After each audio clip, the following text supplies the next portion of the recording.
Gloire au Seigneur Jésus-Christ.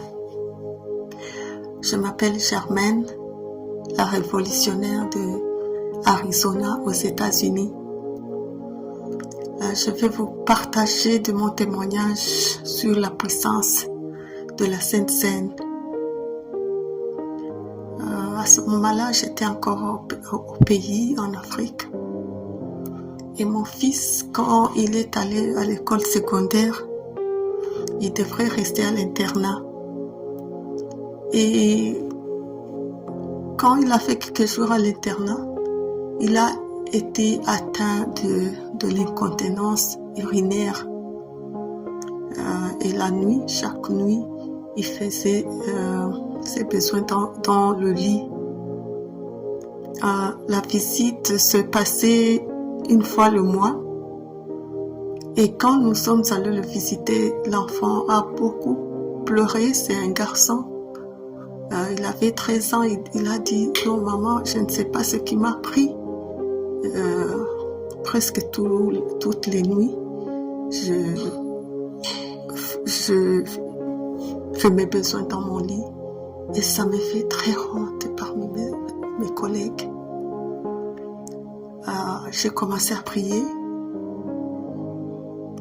à faire les conditions de prière pour lui et lui enseigner aussi comment prier. Mais enfin, pendant les vacances, nous amenions l'enfant vers son docteur parce qu'il était très traumatisé et il nous était carrément impossible que l'enfant puisse étudier en rentrant à la maison pour que personne d'autre ne sache son problème. Il devrait aller à l'internat. Alors son médecin nous a dit que non, il n'y a pas de médicament pour ça. Alors dernièrement, quand il a fêté en avril, quand il a fêté ses 15 ans, il m'a dit « Maman, tu vois, je suis déjà un grand homme. Je ne comprends pas comment je peux continuer à faire mes besoins dans le lit. »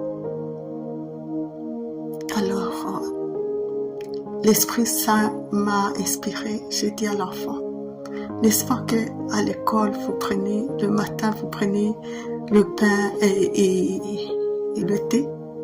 Il a dit que oui.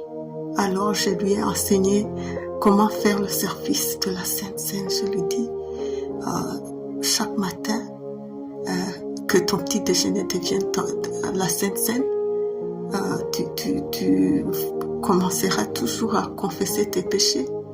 Et voici comment tu feras la Sainte Seine, le service de la Sainte Seine. Et tu diras que cette Sainte Seine que je vais prendre me délivre de l'incontinence urinaire. Mes frères et sœurs, quand nous sommes allés le visiter le mois qui a suivi, l'enfant nous a dit qu'il y a un mois que ça a disparu. À ce moment même, l'enfant a été délivré et ça n'a plus retourné.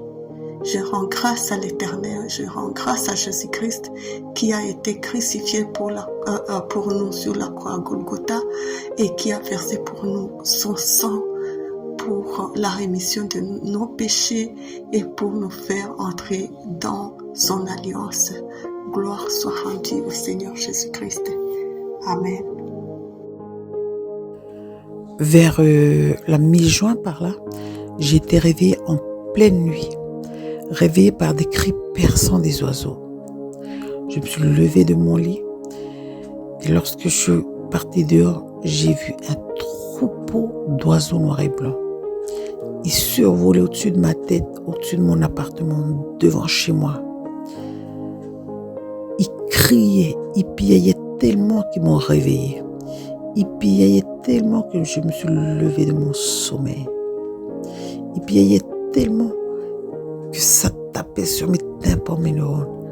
J'ai pas cherché à comprendre. J'ai pris la prière de feu et j'ai prié avec d'autres prières aussi jusqu'à 3 heures du matin. Avant 3 heures du matin même, il n'y avait plus aucun oiseau. Et le lendemain, j'ai décidé de rester à mon poste de minuit à 3 heures. Effectivement, à minuit sont arrivés un troupeau d'oiseaux noirs et blancs. Et là, j'ai décidé de les observer. Et j'ai vu qu'il y avait des mouettes, peut-être des pigeons. Et en tout cas, ce n'est pas des oiseaux de nuit, c'est des oiseaux de jour. Et j'ai continué à prier. Plus je monte dans la prière, plus il y a des oiseaux qui quittent le troupe. Et il restait au moins 8 oiseaux. Et dont d'autres sur les arbres. Et il y en a un, à chaque fois que je change de pièce, à chaque fois que j'allume la lumière ou j'éteins la lumière, cet oiseau-là m'écrit fort. Je crois que cet oiseau, il doit passer le message. Et après, il piaille dans les arbres. Là. Et il y a au moins, et comme je les observe du balcon, il y a au moins 3 oiseaux. Ils viennent me voir au balcon et ils repartent. Ils discutaient en volant. J'ai dit, waouh, j'ai halluciné. J'ai dit, mais eux, ils sont venus me surveiller. Et là, j'ai prié jusqu'à 3 heures du matin. Pareil, avant 3 heures du matin, il n'y a plus aucun oiseau. Le surlendemain, ils viennent, c'est pareil. Et après, il y a eu la prière, la première prière de portée disparue. J'ai fait avec RMK à 21h. Je l'ai refait à minuit. À minuit, j'ai dit, tiens, il n'y a pas les oiseaux. Et en fait, ils sont arrivés vers minuit 20, minuit 25 par là. Jusqu'à 3 heures du matin, pareil. Et ils ont toujours le même rôle. Me surveiller, je crois. Et le lendemain, c'est pareil. J'ai fait la première prière, portée disparue. Et c'est pareil. Ils viennent à minuit 25. Jusqu'à 3 heures du matin. Et moi, j'étais toujours à mon poste. Et après, il y a eu la prière, la deuxième prière de portail disparu. J'ai prié avec RMK à 21h. Et puis, j'ai fait à minuit. J'ai prié de minuit à 3 heures. J'ai dit, tiens, il n'y a plus aucun oiseau. Et je suis partie au lit fatiguée. Et quand je dors, j'entends les oiseaux. Ils viennent, ils piaillent. En fait, je suis arrivée vers 3 heures passées. J'ai dit non, ils sont là encore. Mais j'étais fatiguée, j'avais la flemme de me lever. Et le lendemain, mais j'ai compris qu'il faut que je sois à mon poste à 3 heures du matin. Le lendemain, à 3 heures du matin, j'étais à mon poste jusqu'à 6 heures du matin. Et c'est là que j'ai vu, pour la journée, j'ai vu qu'il y avait un cadavre d'oiseau sur le toit de la maison voisine. J'ai dit, tiens, ça doit être les fruits de la prière, ça. Et après, il y a eu le porté disparu numéro 3. J'ai prié sur le 3 à 21h avec RMK. Je l'ai fait à minuit. Par contre, il n'y a plus d'oiseaux du tout. Et là, avec la prière numéro 3, j'ai fait un rêve. J'ai rêvé que je suis chez moi, dans une grande maison. Il y a des gens qui habitent avec moi dans cette grande maison. Et j'ai décidé de faire le ménage. Et du coup, je fais le ménage de cette maison. Et j'entends se disputer. Les gens qui vivent avec moi, ils se disputent. Et je les entends prononcer mon nom. Et je vais les voir parce que c'est disputé.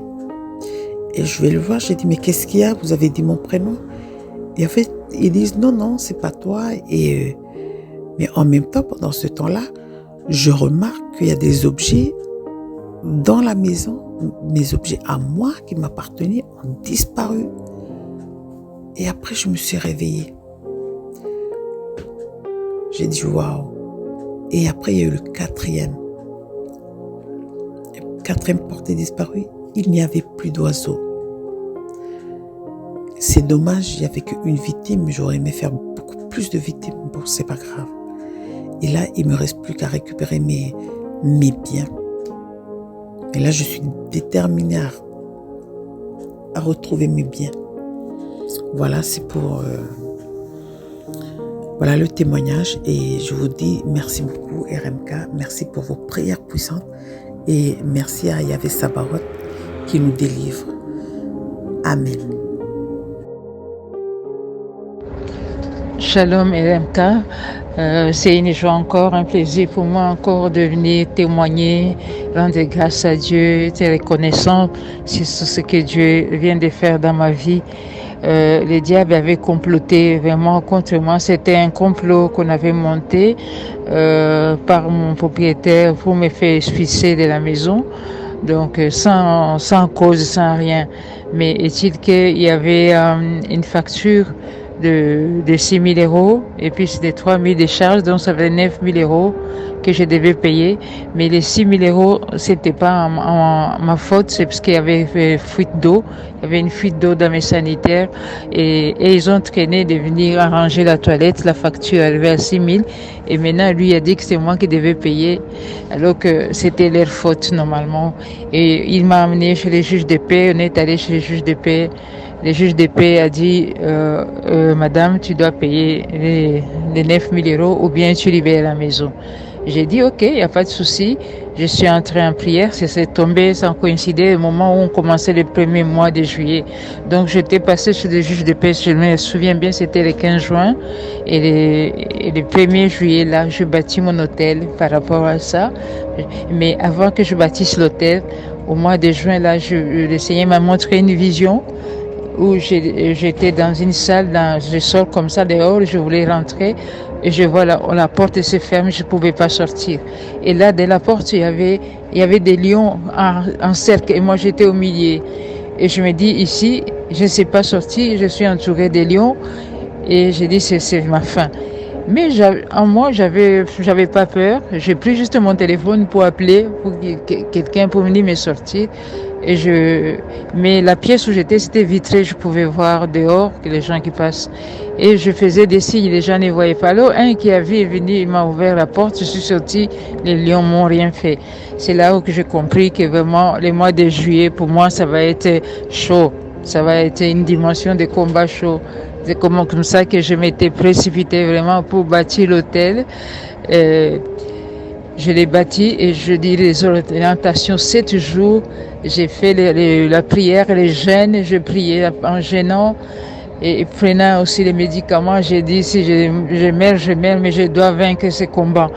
Et voilà, c'est aujourd'hui, on avait les derniers rendez-vous pour décider si on doit nous expulser de la maison. Vous savez, si on t'expulse de la maison, on prend tes affaires, on jette dehors, on t'humilie. Le diable voulait m'humilier, alors que ma maison, ma maison est en même temps une cellule de prière. C'est une maison on a consacrée pour les prières. Il y a beaucoup de gens qui ont réussi les salis dans ma maison, les mariages qui venaient. Ma maison, c'est une chaudière de prière. Alors, je ne sais pas si je dérange dans les quartiers, mais c'est une chaudière. Et voilà, c'était comme ça. Donc, il y a un complot. C'était un complot, une facture qui vient de nulle part, qui date de 2014. Et ça sort comme ça, tu dois être expulsé de la maison. Et voilà, je combattis avec les seigneurs. Et on est allé, juge de paix a décidé qu'on puisse quitter la maison. Et moi, je suis entrée dans la prière. Et j'ai vu, c'est aujourd'hui aujourd'hui nous sommes le 18, on avait les derniers rendez-vous pour décider.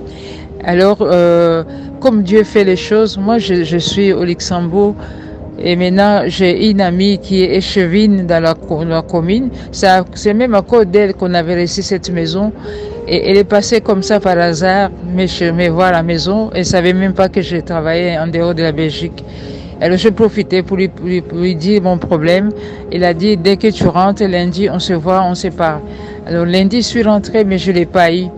Alors mardi, je devais aller au rendez-vous je la croise devant la porte à la commune, puisque là où j'étais partie, c'est toujours à la commune. Je la croise, je lui dis voilà, maintenant je suis convoquée, je vais là-bas un dernier. Elle me dit, ne t'en fais pas, vas-y, si c'est négatif, tu reviens me voir. Alors là, j'ai pas compris comment Dieu vraiment a disposé cette dame que je cherchais devant la porte en allant. J'ai dit que c'était le plan de Dieu. Automatiquement, j'avais compris que non, j'ai déjà la victoire. Et on arrive maintenant au truc, dans la conférence avec tous ces gens-là de la maison. J'étais avec mon fils. Et c'est mon fils qui a dit, maman, toi tu t'es témoin, je vais parler. Et lui, il a parlé. Il les a convaincus. Et donc, on est sorti là vraiment avec la victoire. Et c'est eux-mêmes qui vont prendre en charge même ces dettes-là. Ils vont payer. On ne va même pas payer un rond. Donc, on a dit qu'on va arrêter cette histoire-là. Donc, comme il y a vacances judiciaires, ils vont faire une lettre de suspension qu'on ne va pas quitter la maison. Je veux ma béni Dieu, que cette histoire m'ait tourmenté la tête. Je me disais comment, moi je suis dehors, mes enfants seuls vont se retrouver dehors. Donc c'était pas facile pour moi. J'avais envie d'abandonner le travail là pour venir avec eux, mais c'était pas facile. Mais Dieu a fait. Mais pendant que je priais, je reçus un message. Vraiment, je voulais exhorter mes révolutionnaires. Ésaïe 66, 23, où Dieu dit, à chaque ligne, venez se prosterner. À chaque ligne et chaque sabbat, vous devez venir vous prosterner devant moi. Depuis, j'ai compris que la prière qui couvre les mois était très très important, comme RMK nous a expliqué que chaque mois, il y a une divinité qui est là. Et c'est pas pour rien, le Seigneur a demandé qu'on chaque mois, on bâtisse l'autel, on prie aussi pour couvrir tout le mois. Il est vraiment, ce message, Dieu me l'a donné en Ésaïe 66, 23. Je connaissais même pas où ça se trouvait. Donc, je faisais ça par obéissance. Mais là, quand je vis ces versets, j'ai dit, à partir d'aujourd'hui, donc, il n'y a même pas à discuter, je le ferai automatiquement, puisque je vis la main de Dieu, je vis comment Dieu nous a couverts.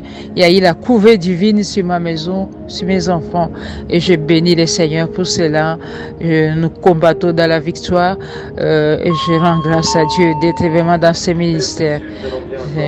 Merci, demeurer béni.